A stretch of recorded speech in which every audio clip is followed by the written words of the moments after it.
looking to even the NBA Finals against the Lakers tonight in Game 4. Miami got some momentum Sunday night thanks to Jimmy Butler's monster 40-point triple-double. In that game, Butler became the first player ever to outscore, outrebound, and outassist LeBron in a Finals game. Fox Sports NBA analyst Chris Broussard joining us this morning. Chris, do you expect LeBron to outplay Jimmy Butler? Yes, I do, Jen. Look, obviously LeBron's #1 motivation is to win the championship, his 4th ring. But Jimmy Butler gave him extra motivation on Sunday. #1, as you said, he outplayed LeBron. #2, he talked trash with the "you're in trouble." But he said a few other things. He also said later that they're going to win Game 4 and even this thing up at 2-2, essentially guaranteeing another victory. He's also getting credit for guarding LeBron, and a lot of people are saying, hey, he forced LeBron into many of those 8 turnovers. The Heat have found something. Then Jimmy Butler talked about how that LeBron has gotten the best of him in the past too many times, but now Butler has a different group of guys with him, implying that LeBron only got the best of him because he had a better supporting cast, which is ridiculous. So I do expect LeBron to come out and play an exceptional game. I think he has 28 points, 12 rebounds, and 9 or 10 assists. I think he helps the Lakers win. I'll throw this out there, though. It is possible that Jimmy Butler outscores LeBron, and here's why. LeBron has another superstar to share the scoring load with. I expect Anthony Davis to follow up that mediocre game or poor game in Game 3 with at least 30 points. Every time in the playoffs that he's had a bad offensive game, he's averaged 40. He had 43 one game earlier and then 37 following another poor game. So AD will score a lot of points, so I think that'll limit how much LeBron scores. Jimmy Butler, of course, especially if Bam Adebayo doesn't play, Jimmy Butler has to score at least 30 for the Heat to have a shot. He's going to have the ball in his hands. He's going to be making all the plays like he did in Game 3. So he could have good numbers, especially scoring-wise, but LeBron will play the better game and lead Lakers to victory. Yes, I expect LeBron to outplay Jimmy Butler tonight. And I agree with you, Chris, not necessarily scoring, because Anthony Davis, they've run the offense through Anthony Davis all year, and especially in these playoffs. There's a reason why Anthony Davis averaged more points in the regular season and has averaged more points in the playoffs than LeBron James. They run the ball through. And I can't remember the first game that they played, they went to AD like 7 straight possessions, and he had more points. I mean, he had like the first 14, 16 points, because that's what Eagles do. And then once AD gets going, LeBron James will see what needs to be done after that and go from there. But I don't think they'll be as careless or as reckless with the basketball as they were. They understand what the Heat represents. They got reckless, they got careless, and before they knew it, they were later in the ball game and they were having to dig uphill. And even though Jimmy had this historic game and they turned the ball over 20 times, and AD nor LeBron played particularly well, AD because of foul trouble, LeBron because of the turnovers, they still had a 2-point lead with 9 minutes left in the ball game. And they completely fell apart after that. So I like where the Lakers are. And let this sink in. It took 52 games for someone to outscore, outrebound, outassist LeBron. Not only from the opposing team, even his team. I feel good. It won't happen again. So what, we got a victory parade game tonight? Lakers in 5. Lakers in 5. That's what I predicted. I believe Chris predicted Lakers in 5, correct? Yes. As I recall. Yes. So, yes. I'm with both of you times 10.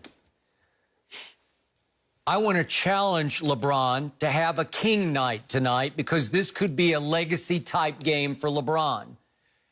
They're in some dangerous territory right now because the Heat have been playing angrier and angrier. I remind you also, LeBron walked off the floor 10 seconds prematurely, and I don't think the Heat will take that well. And then LeBron disagreed with Jimmy Butler about the origin of the trash talk.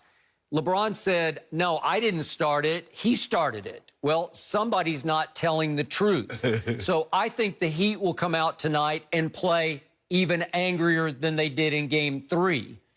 I told Shannon earlier, I love LeBron the most when he plays angry. And I'm talking about focused angry. I'm not talking about out of control, want to fight you angry. I'm talking about, when LeBron comes out and says, I am all business tonight, and I am in attack mode from my first dribble. Oh, you want to see him like he was in Denver when he came out the first half and dropped 29. You want to see that LeBron.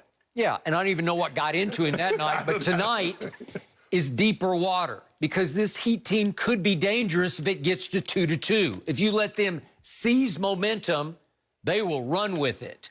And Jimmy Butler in Game 3 obviously outplayed LeBron in every way, shape, and form on both ends of the floor, and he called out LeBron. So now it's up to LeBron to stand up to the challenge. It's up to LeBron to get even with Jimmy Butler. And Shannon says, well, it's beneath LeBron's dignity. He doesn't have one-on-one contests with anybody. But I got to tell you, this is about as one-on-one as it's ever going to get for the King because Jimmy Butler is the whole show for the other team. It's an epic mismatch except for Jimmy Butler. I love his intangibles. I've never loved his overall talent. He's not the most gifted player. He's not the best shooter. He just knows how to win basketball games. And he also is very clever and creative in creating shots. And he knows how to create two-point shots because the incredible thing about his 40-point triple-double, he didn't even try a three because he's not very good from three. That's amazing. Okay? It is amazing. And on the other end, they found a new strategy. They scrapped the zone, and Jimmy said, let me take LeBron. And how did he guard him? He guarded him in the paint. He dared him. He went back to the old San Antonio Spurs philosophy. Dare him to shoot threes. And in the fourth quarter, LeBron had 3 uncontested, wide-open threes, and he LeBricked them. They didn't even come close. And you got to make those shots tonight because Jimmy's going to hang back, and he's going to bother you in the paint. He's going to try to get up with you and at least get a hand in your face and a hand on the basketball. And he forced LeBron into, shocked me, 2 travels in the fourth quarter where he just sort of awkwardly lost his... Poured a chair for money. Okay, well, he did. And it's like, huh? What am I doing? And he sort of stumbled across the lane. And the referees are like, I'm sorry, that's a travel. Well, I'd never seen that before, and he did it twice in the fourth quarter, and it was all about Jimmy Butler. So I do believe LeBron will come out with smoke coming out of his ears, nose, eyes. I think he needs to get even with Jimmy because Jimmy is everything to the Heat. And if LeBron wants to, he should take him. And if LeBron needs help on defense, he should get it because I think they should try to double Jimmy more than they did in Game 3 and get the ball out of his hands. Shannon says, well, they got too many snipers.